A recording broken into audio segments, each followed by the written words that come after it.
Hello, good morning. For today's video, we'll be sharing our timeline on our DNB journey. So, kung paano kami nag-apply ng visa and everything. Last year, 2024, I discovered the Spain Digital Nomad Visa. Sinabi ko yun sa kanya kasi we have a dream of going abroad. Actually, we started from Canada and then we also research about Australia and New Zealand. So mostly on student visa. And then here comes digital nomad visa from Spain. So ano ba yung digital nomad visa?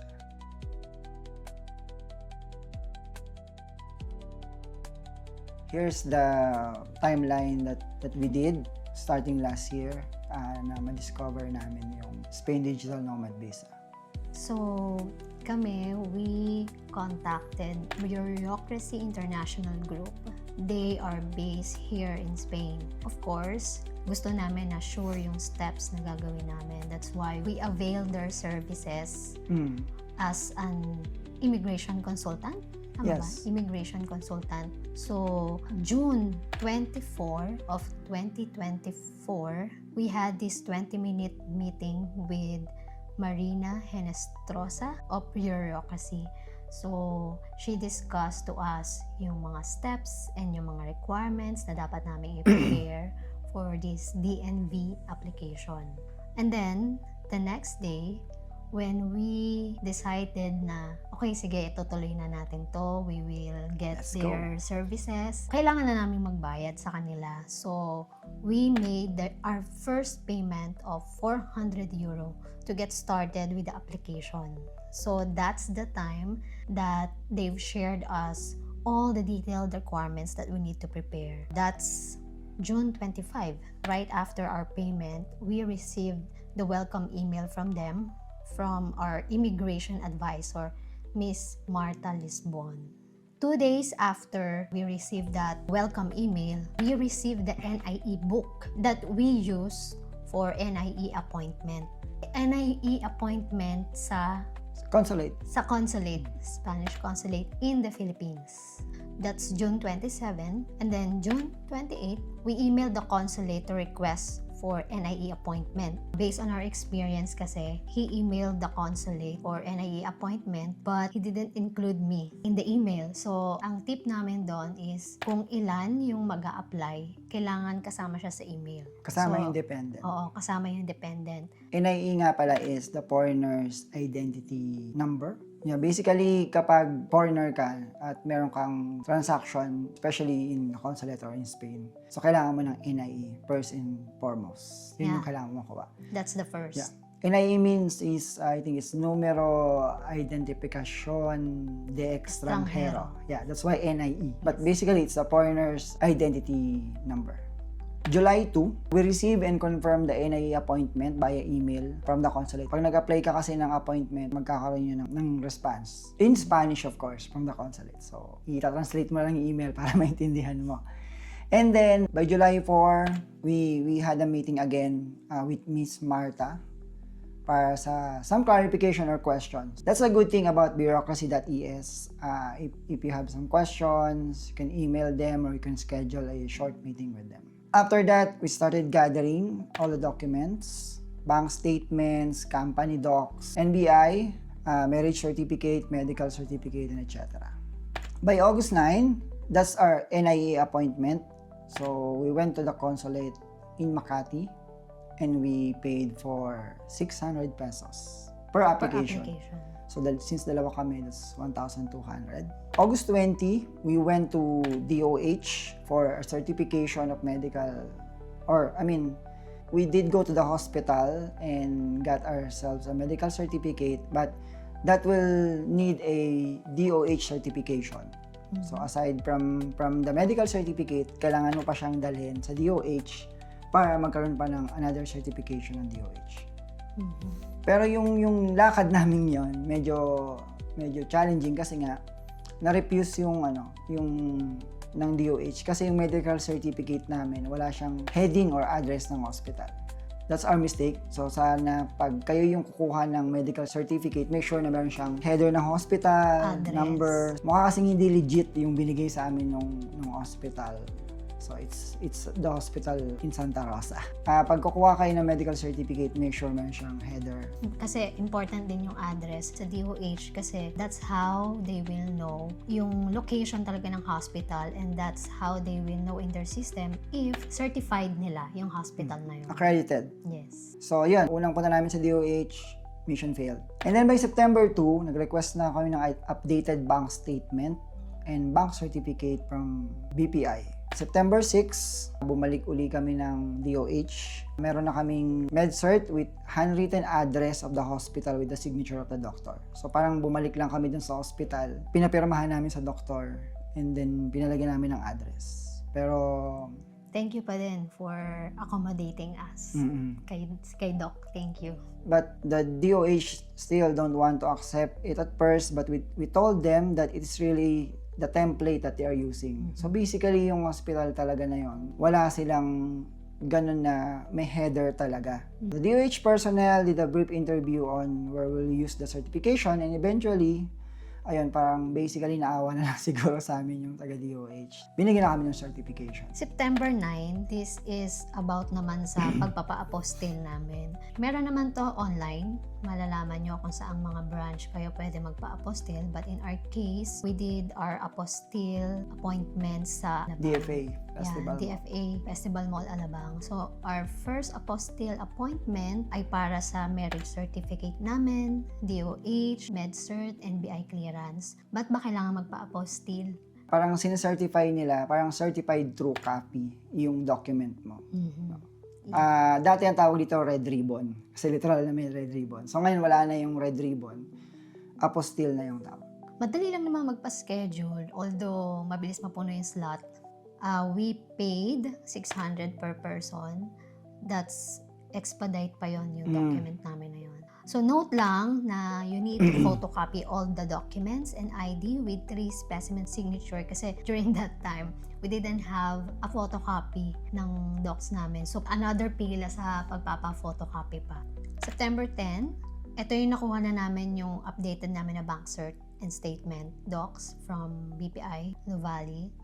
And then the same day, September 10, yung second apostille appointment namin. Kasi marami kaming documents eh. Ang sabi kasi doon, parang may limit lang yung pwede mong ipa-apostille per person. So, nagkaroon pa kami ng second appointment. So, our second appointment is for the company registration, yung COE niya, and diploma. Na-reject siya kasi kailangan daw ng KENA and CHED certification or red ribbon. During that time, hindi natin dala yung red ribbon mo, no? Meron na ako kaso hindi namin nadala. After namin nun sa DFA, nagpa-affidavit agad kami ng company reg niya. Kasama pala dun yung COE, no? Company registration and COE na kailangan ng affidavit. And then, September 11, the day after, nagpa na sa Tanawan, Batangas yon. Ginawa na naming 2 copies kasi during that time, kukureya din kami para isahang lakad na lang.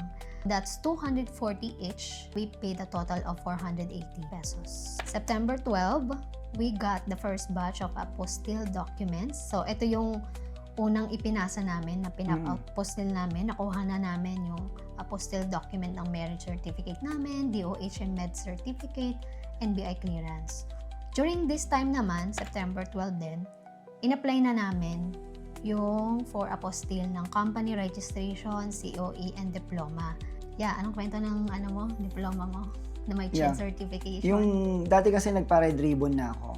No, parang nilakad ko na dati kasi gusto ko na rin dati mag-abroad. So nilakad ko na dati lahat ng documents ko on the education part, like yung diploma, yung TOR, lahat kasi yun, meron yung mga lalakarin ka pa na papipirmahan mo sa CHED, mga ganon. Napa-red ribbon ko na siya dati. And the funny thing is, exactly 10 years yung validity. So, parang nung September 12 na yun na yung last day nang valid pa yung red ribbon ko. Kaya nung sinabi sa akin yung officer na nandoon, parang alam ko daw ba na 10 years lang yung valid. Hindi ko alam na may validity yung Wala red kasi ribbon. walang nakalagay. Oo, 10 years lang pala yung red ribbon. So that September 12 na yun yung last day na valid yung document ko. So buti na lang, umabot kami. Kasi kung hindi, uulitin mo na naman yung lahat ng yun, yung pagpapapirma kung saan-saan. And that's a good thing. So by September 13, nag-upload na kami ng mga napa-apostilled namin na documents sa dashboard ng bureaucracy.es. That's part of the service kasi nila. You will be provided this dashboard where you can see yung mga process, yung step by step, and lahat ng mga kailangan mong ma-accomplish. Part yun kasi tinatranslate nila sworn and officially into Spanish yung lahat ng documents na ipapasa mo. Hindi kasi tatanggapin yung documents kapag hindi siya naka-sworn translated. Yeah, that's part of their service. Ayan. Actually, I think yun yung isa sa mga mahal, medyo expensive na part. Pero kasama naman siya sa binabayaran namin sa kanilang service. Pero I think kapag hindi kayo kumuha ng immigration advisor, yun yung isa sa part na mahal, yung pagpapatranslate. Kasi hindi lang siya basta translate. Dapat marunong mag-Spanish, no? Hindi lang siya basta na Google Translate mo siya, hindi. May mga piling tao lang, like accredited from Spain. Kasi ang tawag na nila is sworn translated. So, ibig sabihin, may mga license lang talaga na pwedeng gumawa nun. September 16, so we got the second and last batch of our apostille docs. Kasi pag nagpa-apostille ka, hindi mo naman talaga siya makukuha on the day. Meron yung date kung kailan mo siya babalikan or kung gusto mong ipa-deliver sa bahay mo. Yung sa amin, ano bang ginawa? Pinick up natin. Pick up. Pinick up namin sa festival. Kasi, September 17, so we uploaded again sa dashboard ng bureaucracy.es yung last batch ng aming mga apostille documents. And then, we waited a bit. By October 3, we got the NIE certificate via email. So, ito na yon. Meron na kaming NIE number. In-inform na namin si bureaucracy.es na nakuha na namin yung NIE number namin. Which is, yun yung first thing na kailangan mo para makapagpasa ng mga requirements. And yes, mayroon pa nga kaming instance no na mali yung pagkakasunod ng pangalan mo. So, it's very important that you double check the document. You read carefully, tama ba yung pangalan mo? Yung spelling, ganyan. In his case, parang nagkabaliktad yung pangalan mo sa apelyido. Pero we emailed agad yung BLS. Sorry, consulate. The consulate, we emailed them right away. And then we concerned that name. They replied, sasabi nila walang problem for as long as tama yung spelling. So, that's okay. Basta pag may mga ganong sa tingin nyo na irregularities, i-confirm nyo lang agad sa kanila. Nagre-reply naman sila sa email or pwede nyo silang tawagan. Once we got our NIE certificate, pwede na kami magpa-schedule sa BLS ng pagpapasa namin ng mga requirements. However, this is October 3, no? Na nakuha natin yung NIE certificate. Medyo dinelay namin kasi meron kaming South Korea trip with the family. Kailangan kasi namin na iwan din yung passport namin dun sa travel agency pa South Korea. So, we delay muna yung pagpapa-appointment namin sa BLS.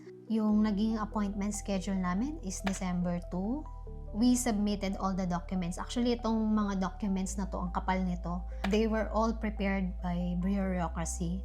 Via email, they sent it to us Translated na naka-PDF. Yes, completed with sworn translation and everything. Magkakasunod na sila. Naka-checklist yun, tapos magkakasunod na yung documents. Tapos filled out na rin lahat ng mga forms. So, what we did was just print them all. Sobrang dami namin pinrint nun. That's December 2. Sinubmit namin yung document namin. In fairness with BLS, no, feeling ko efficient. Hindi mahaba yung pila nung pagpunta namin doon eh. Tapos, naasikaso naman din kami agad.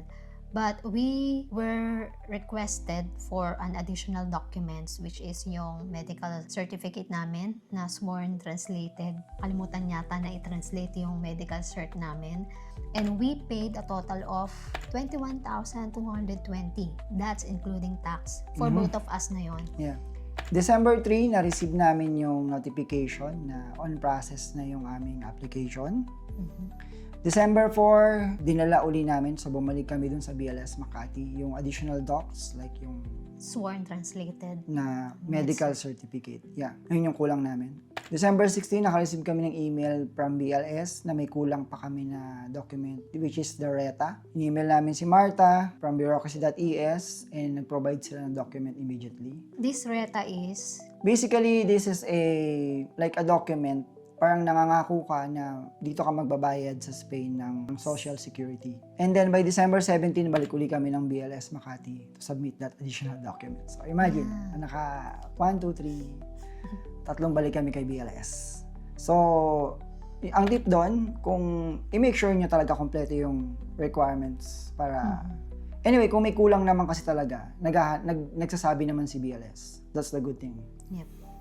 December 23, we receive a text stating that our passport are for dispatch. Ibig sabihin, pabalik na sa amin yung passport.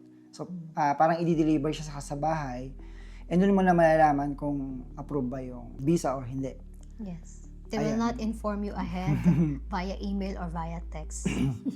Siguro makita nyo lang yung link dito. Yung video namin, yung reaction namin na makita namin yung visa. December 26, na-receive namin yung passport namin via LBC. Pero medyo may problema, no? Magkaiba kasi yung date validity sa akin at saka sa kanya. And remember, sa Europe kasi, ang date format is day, month, and then year. No, not sa Pilipinas kasi 'di ba month, day, and year. So be mindful of that. So magkaiba yung date namin. So yung kanya is April pa ako. Siya April. March.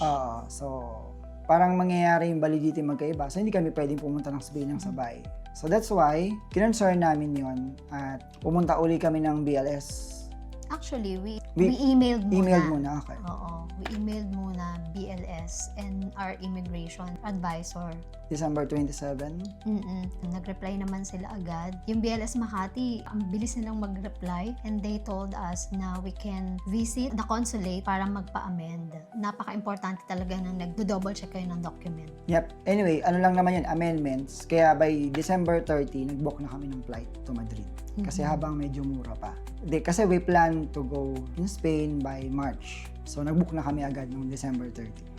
2025, January 7, bumalik kami ng consulate ng Spain sa Makati para ipa-amend yung maling date sa visa niya. On the spot lang, no? Within the day. Iintayin mo lang talaga. 30 minutes lang. Habang February. pinaprocess namin pala lahat-lahat ng to, ayun na, yung mga item na kaming binibenta, like yung computer, yung sasakyan mga namin. work from home setups namin. Yep. Inaasikaso na rin namin yung vaccination ng mga aso namin kasi iwan na rin namin sila, at least vaccinated na sila. Tapos minimit na rin namin somehow yung mga kaibigan namin at yung mga kakilala namin, especially yung mga ninong at ninang namin. Nagpapaalam na kami sa kanila discreetly, confidential, or paunti-unti, pero ano lang, tahimik lang. And also, doon na tayo nag-book ng mga Airbnbs natin. Diba? Nag-book na rin kami ng Airbnb, like 1 month Airbnb kasi kailangan pa namin maghanap ng apartment, things like that. And then, before kami umalis, nagpunta kami ng Globe for Plan Zero. But I think this should be another video. Oo nga. Medyo maano tong Plan Zero na to. Pero yeah, gagawa kami ng video para dito. So basically, yun. I-display na lang uli namin dito lahat ng requirements na pinasa namin at lahat po ng nagastos namin so far before na-approve yung aming digital nomad visa.